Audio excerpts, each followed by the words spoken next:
继续来讲这个大罢免，哪立法伫个整合的方面，哪像拢出现着危机。民众党来质疑国民党合作的态度甲动作拢无够明显，可能会因此来减少着反击的力头。国民党的立委赖士宝批回讲，双方已经有咧合作。那民进党这边，民进党的党中央所推出的协作方案，罢免团体无愿意，认为成效无好。民进党的立委郭国文回应讲，会尽量来努力。举起我们的巴勒斯，罢啦！双方罢免团体串联公司，集中资源。目前双核状况是有一点落后啦，所以请大家双核乡亲啊，请你唔通互双核孤单啊，大家站出来。情况紧张，加上进前罢免团体甲民进党各站会面时，听讲气氛无介好。党中央所提出的协作方案，包括着宣讲甲招募期间等等。罢免团体拢认为成效不好，那议员配合小丑连叔叔，党团的总调挂给棉花声讲，党中央应该爱负起全责，双方一点也无斗打。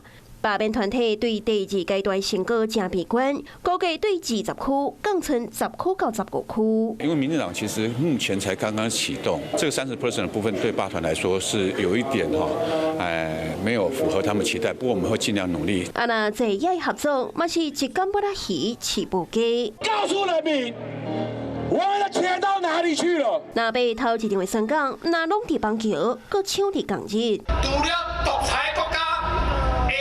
司法，安尼来修理在野党。会当解释做是分进合警，杨过民众党伫感受上更加兴奋抢擂台。